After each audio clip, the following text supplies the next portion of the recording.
వాటిక ప్రధాని మోదీకి రాహుల్ గాంధీ ఖర్గే లేఖ రాశారు. ప్రత్యేకంగా పార్లమెంట్ సెషన్ ఏర్పాటు చేయాలని ప్రధానికి లేఖ రాశారు. భారత్ పాక్ మధ్య జరిగిన ఉద్రిక్తతలపై చర్చించాలని డిమాండ్ చేశారు. కాల్పుల విరమణ అవగాహన తర్వాత పరిస్థితులపై చర్చించాలని డిమాండ్ చేశారు.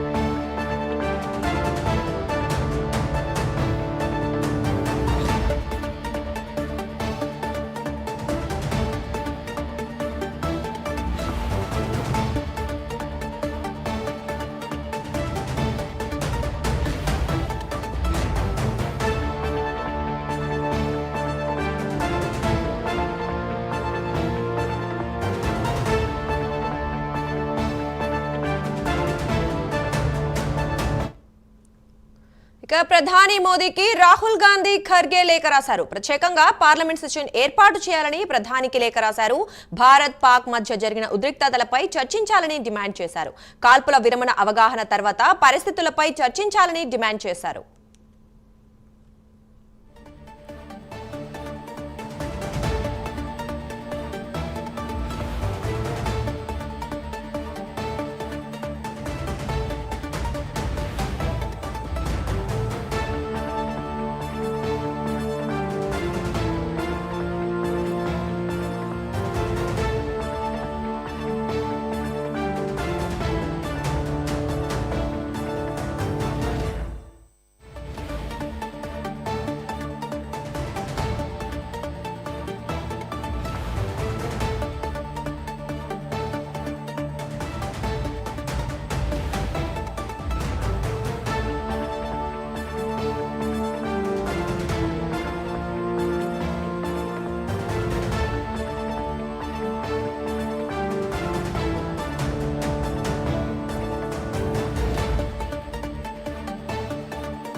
వాటిక ప్రధాని మోదీకి రాహుల్ గాంధీ మరియు ఖర్గే లేఖ రాశారు. ప్రత్యేకంగా పార్లమెంట్ సెషన్ ఏర్పాటు చేయాలని ప్రధానికి లేఖ రాశారు. భారత్ పాక్ మధ్య జరిగిన ఉద్రిక్తతలపై చర్చించాలని డిమాండ్ చేశారు. కాల్పుల విరమణ అవగాహన తర్వాత పరిస్థితులపై చర్చించాలని డిమాండ్ చేశారు. ఇక ఇదే విషయం గురించి మరింత సమాచారం మా నేషనల్ బ్యూరో చీఫ్ కళ అందిస్తారు. కళ చెప్పండి, రాహుల్ గాంధీ ఖర్గే ఇద్దరు కలిసి మోడీకి లేఖ రాశారు. అంటే భారత్ పాక్ మధ్య అసలు పరిస్థితుల గురించి ఫస్ట్ నుంచి ఏం జరుగుతుందని, తర్వాత కాల్పుల విరమణ ఒప్పందం తర్వాత కూడా ఏం జరిగింది అసలు అని క్లియర్ గా చెప్పడం కోసం అయితే ఒక సమావేశం ఏర్పాటు చేయాలని వాళ్ళు కోరడం జరిగింది. మరి దీనికి మోదీ ఏమైనా స్పందించారా? ఒకవేళ నిజంగానే సమావేశం ఏర్పాటు చేసే అవకాశం ఉందా? దుర్గా, దాదాపు మనకు కొద్దిసేపటి క్రితమే ఏదైతే నిన్న 5 గంటల నుంచి జరుగుతున్నటువంటి పరిణామాల ప్రకారంగానే ఈరోజు కాంగ్రెస్ పార్టీ స్పందించిందని చెప్పవచ్చు. ముఖ్యంగా మొదటి పాయింట్ ఏదైతే 5 గంటలకు ఇండియా పాకిస్తాన్కి మధ్యలో ఏదైతే ఒప్పందం, కాల్పుల విరమణకు ఒప్పందం జరిగింది, సామరస్యంగా దీనికి పరిష్కారం ఉంటుందన్నటువంటి ఇరు దేశాలు ప్రకటించిన తర్వాత వెంటనే పరిణామాలు అటు ప్రతిపక్షాలు అంటే ప్రశ్నల పరంపరను ప్రారంభించిందని చెప్పవచ్చు. అసలు ఇంత సడన్గా దాదాపు 22వ తేదీ నుంచి కూడా కాల్పులు జరుగుతూ ఉన్నాయి. ఈ కాల్పులకు సంబంధించింది ఇక్కడ అంటే ఇంత సడన్గా స్టాప్ చేయడానికి రీజన్ ఏంటి అంటే మూడవ ఎవరైనా వ్యక్తి దీంట్లో మధ్యవర్తిత్వం ఎవరు వహించారు అన్నటువంటిది ఒక పాయింట్. అయితే దీనికి సంబంధించినది ఏదైతే ఆపరేషన్ సింధూర్ను అంటే స్టాప్ చేస్తున్నా అంటే ఆపరేషన్ సింధూర్కు సంబంధించినటువంటి ఏదైతే పహల్గావ్ ఘటన అనుకోవచ్చు, తర్వాత మనకు ఏదైతే ఆపరేషన్ సింధూర్కు దీనికి సంబంధించింది అంటే ఈ రోజు లేఖ రాసే కన్నా ముందుగా మనకు గత వారం రోజుల క్రితం కూడా ఇటు కాంగ్రెస్ పార్టీ ఒక ప్రత్యేకంగా కూడా ఇదే అంశాన్ని అంశాన్ని కూడా ప్రస్తావించింది. దాదాపు ఒకసారి ఆల్ పార్టీ మీటింగ్ని ఏర్పాటు చేయాలి ఖచ్చితంగా పార్లమెంట్లో అన్నటువంటిది ఒక అంశాన్ని అప్పుడు ప్రస్తావించింది. అయితే అప్పుడు కూడా ఎప్పుడు అక్కడ ప్రభుత్వం ఎక్కడ స్పందించలేదు. కానీ కేంద్ర మంత్రులతో సమావేశం జరిపారు. తర్వాత మరి ఈ పరిణామాలపై కాంగ్రెస్ అధ్యక్షుడు రాహుల్ గాంధీతో ప్రధాని నరేంద్ర మోడీ గారు, తర్వాత రక్షణ మంత్రికి సంబంధించినటువంటి అధికారులతో ఒక ప్రత్యేకమైనటువంటి సమావేశం మాత్రమే చేశారు. కానీ ఈరోజు ఏదైతే కొద్దిసేపటి క్రితం పరిణామాలు మారుతున్నటువంటి వేళ ఇటు కాంగ్రెస్ పార్టీ అనుకోవచ్చు, ఇతర పార్టీలు కూడా ప్రశ్నల పరంపరను ప్రభుత్వం మీద సంధిస్తుంది.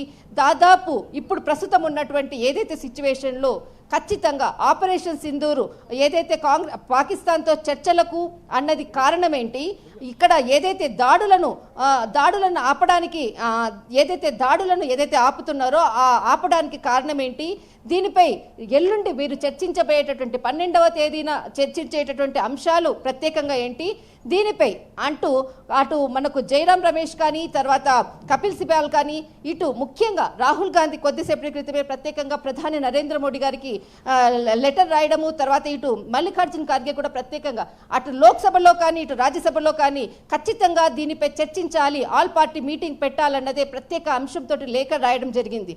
అయితే దీనిపై అటు ప్రభుత్వము నరేంద్ర మోడీ గారు ఇంకా ఏ విధంగా స్పందిస్తారన్నది ఇప్పటి వరకు కూడా లేదు. జస్ట్ లేఖ రాయడం మాత్రమే తెలిసి ఇన్ఫర్మేషన్ మాత్రమే వాళ్ళు ప్రజెంట్ చేయడం జరిగింది. పరిణామాలు ఏ విధంగా ఉంటాయన్నది మాత్రము ఇంకా ఖచ్చితంగా మనకి కొంత సమయం పడుతుంది. అయితే ఇక్కడ దుర్గా, నేను ఇప్పుడు లాస్ట్ ఇండియా పాకిస్తాన్ బార్డర్లో చిట్ట చివరి ఊరు ఇక్కడ ఉన్నాము. ఒక్కసారి మనము మన ఏదైతే నియంత్రణ రేఖకు సంబంధించినటువంటి విజువల్స్ చూపిస్తున్నాను ఎక్స్క్లూజివ్గా. ఇక్కడ మనకి ఇక్కడంతా కూడా పాకిస్తాన్కి సంబంధించినటువంటి బార్డరు.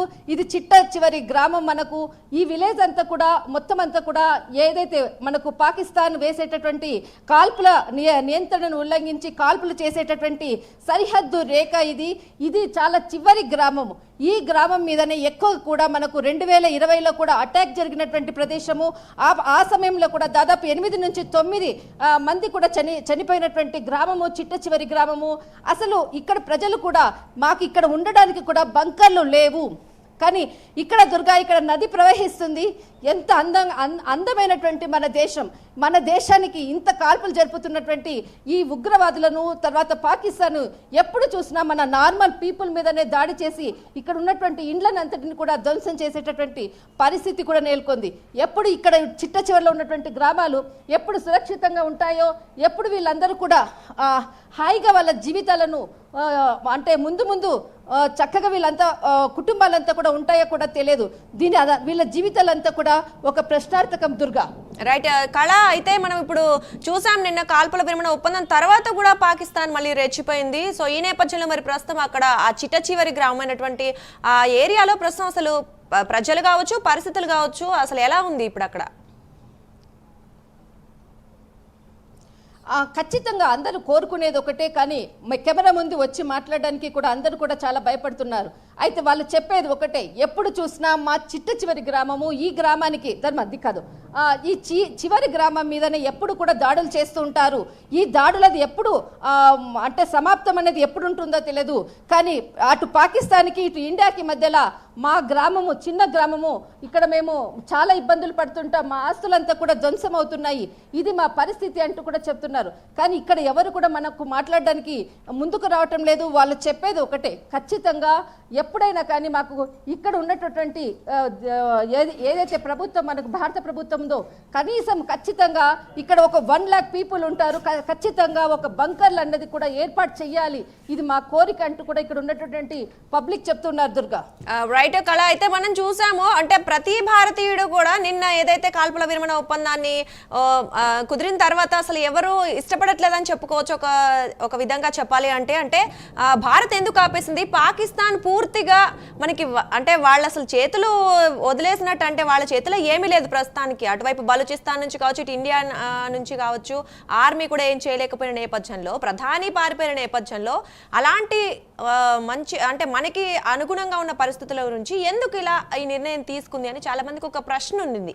అంటే ఎందుకు నిజంగానే మరి పాకిస్తాన్ కాళ్ళబేరానికి వచ్చినంత మాత్రాన మనము వాళ్ళు చేసిన అన్ని మర్చిపోయి వెంటనే ఇవ్వలేం కదా, ఎందుకు ఒప్పుకున్నట్లు? దుర్గా, దీనికి ఖచ్చితంగా జవాబు చెప్పాల్సింది ప్రభుత్వం. ఎందుకనంటే అందరి ప్రశ్నలు కూడా నిన్నటి ఏదైతే 5 గంటల నుంచి జరుగుతున్నటువంటి పరిణామాల నిమిత్తము ఎందుకు ఇంత సడన్ గా మనది యుద్ధ రంగంలో మనదే పైచేయి అందరూ కూడా అంటున్నారు. మన ఆర్మీ చాలా బాగా పనిచేసింది, అంటే ధీటుగా వాళ్ళు ఎన్ని కుతంత్రాలకు అంటే మనకి డ్రోన్స్ కానీ బాంబులతో దాడి చేసినా కానీ వాటిని తిప్పి కొట్టి ఎక్కడ మన ప్రజలకు కూడా నష్టం లేకుండా చేసినటువంటి మన సైన్యము అసలు మనదే పైచేయి ఉన్నటువంటి సమయంలో భారత్ ఈ విధంగా ఎందుకు తీసుకున్నది అన్నది మొదటి ప్రశ్న. దీనికి సమాధానం చెప్పాలి అంటూ ప్రతిపక్షాలు ఖచ్చితంగా దీనిపై అఖిలపక్ష ఆల్ పార్టీ మీటింగ్ సమావేశాన్ని పరచాలి. దీనిపై ఖచ్చితంగా ప్రధాని నరేంద్ర మోడీ గారు ఉంటేనే అఖిల పక్షాన్ని ఏర్పాటు చేయండి, లేకపోతే కేవలం మంత్రులు అంటే కేంద్ర మంత్రులు వచ్చి అఖిలపక్షం సమావేశం పెడితే మేము రాము అంటూ కూడా మనకు ఎంపీ కపిల్ సిబాల్ కూడా చాలా స్పష్టంగా చెప్పడం జరిగింది. అటు రాహుల్ గాంధీ కానీ, అటు మల్లికార్జున్ ఖర్గే కానీ, తర్వాత జైరాం రమేష్ కానీ, కపిల్ సిబాల్ కానీ ప్రశ్నల పరంపర ఈ రోజు ఉదయం నుంచి ప్రారంభమయ్యింది. అసలు ఎందుకు ఇలా నిర్ణయం తీసుకున్నారు? దీనికి కారణం ఏంటి? అంటే అమెరికా ఏ పాత్ర పోషిస్తుంది, చైనా ఏ పాత్ర పోషిస్తుంది, ఇంత అంటే ఇండియా పాకిస్తాన్కి మధ్యలో మూడవ పక్షం ఏమి ఉంది? ఎందుకు ఈ నిర్ణయాన్ని తీసుకున్నారు? దీనికి స్పష్టంగా మాకు జవాబు చెప్పాలి అంటూ ఇటు ప్రతిపక్షాలు ప్రశ్నిస్తున్నటువంటి సమయం దుర్గా, ఖచ్చితంగా ప్రభుత్వం స్పందిస్తేనే దీనికి జవాబు దొరుకుతుంది. రైట్, ఖచ్చితంగా కళ. Thank you so much.